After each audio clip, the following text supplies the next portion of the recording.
This isn't a story about ghosts, but it's just as terrifying as any ghost story you've ever heard. It happened during the summer of 2005. My aunt lived in this big house, tucked away on a small street in my hometown. Back then, she was living alone since my uncle was working abroad. For about 2 weeks, she kept noticing this strangely looking man. He'd sit on the curb of the sidewalk, directly across from her house. At first, she didn't think much of it, but he kept showing up same time, every day, around 2 to 3 p.m. That was usually when she'd go out for groceries or run errands. Now, in bigger countries, I'm sure you can file a complaint, even if it's just for loitering. But where we live, they'd laugh at something like that, so she tried to ignore him as best as she could. One night, she fell asleep in the living room, something she rarely did. It was around 1 or 2 in the morning when she suddenly woke up, not because of a noise, but because she felt that something is not right. Sixth sense, some may call it. As she opened her eyes, not even a minute had passed when she heard the door to the house open slowly. She heard slow, steady steps marching toward the living room where she was. She couldn't move. All alone in this big house, she had no choice but to pretend that she was still asleep.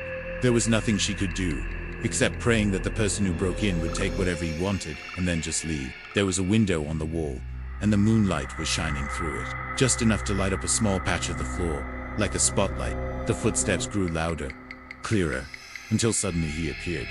It was dark, but she knew it was the same man. Same build, same height, same messy hair. He stood in the middle of the room, right where the moonlight hit, and for just a moment, his face lit up. Not a lot, but enough so that my aunt would recognize him. Keep in mind that the couch where my aunt was asleep was placed in the corner of the room where no light could reach her, so the man couldn't tell if her eyes were open or not. She was watching him, with terror, wondering what he would do next. Suddenly, as he was standing in the middle of the living room, he looked to the left, then he looked to the right and saw my aunt. He kept his attention on her for 10 seconds, after which he just turned around and left. Didn't steal anything, didn't touch anything, just went in, stood in the middle of the room, took a quick look, and turned back. Immediately after she heard the front door close, she called the police and my father and told them what had happened. The next day, the police gathered a group of people that they were suspecting of breaking into people's houses or disrupting the peace of citizens. You can call them the usual suspects. My aunt was placed in a room with a huge glass wall looking directly into the suspect's room. 4 suspects went in at the same time. As soon as they all faced the giant glass wall, my aunt started crying. She recognized him immediately. The same person that was sitting on the sidewalk, slowly planning how to get in, keeping track of her schedule, what time she got home and went out. The man was arrested. Since that day, my aunt doesn't wish to talk about what happened that night. My uncle came back to my hometown and found a new job so that he could live by her side. No other cases of breaking in ever occurred after that.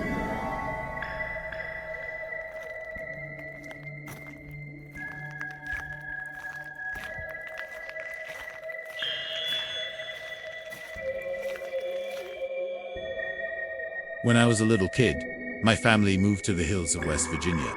We lived in a small house, built in the 1940s. I hated that house, especially my room. My bed was in a corner, and the closet was right across from it.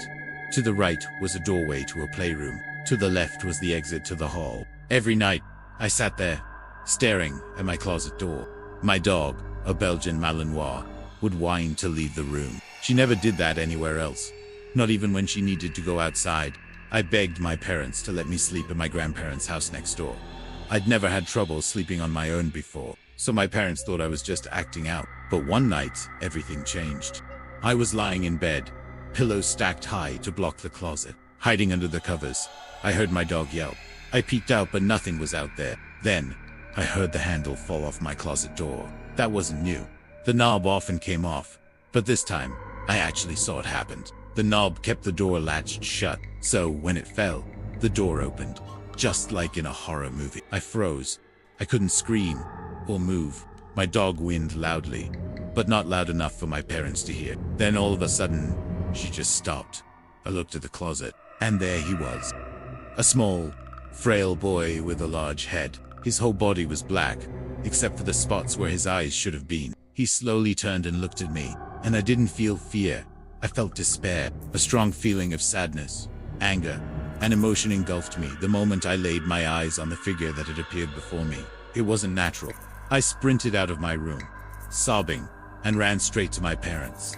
My dad brought me back and waited until I fell asleep. I refused to sleep in that house. Eventually, my parents gave in and let me stay with my grandparents most nights. My parents aren't religious, but they wanted to see for themselves. One night, my mom stayed in my room. The next morning, she looked at me and said, "We're moving. Period." And we did, for the better. Eventually, a family moved in to live there, and, for some reason, they refused to use that same room. When asked why, they said that it gives them the chills, not even knowing what had happened. The house was inspected for any possible gas leaks or slow poisoning, but the tests came out negative. I've never seen that little boy again, but just thinking about him brings me to tears.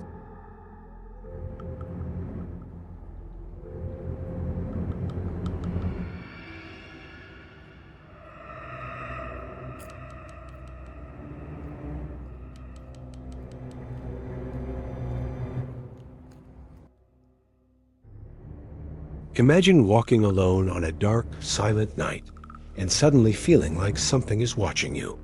That's exactly what I experienced. But it only got creepier from there. I was out with my friends on a Friday night. The air was cool, and a light mist rolled in from the river, the kind that clings to your clothes and makes everything look fuzzy.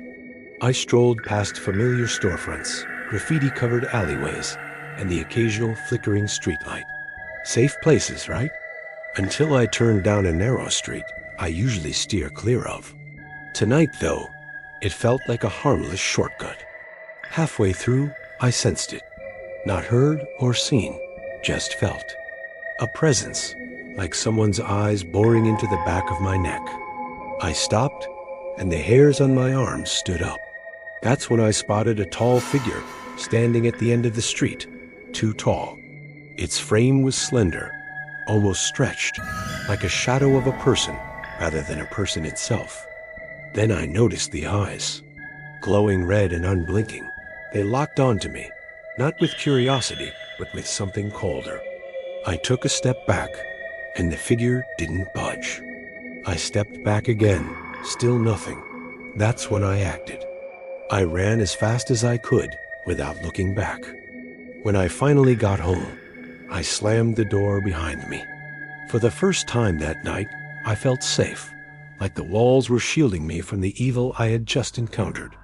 5 years have passed since that night, and I haven't seen anything like it again.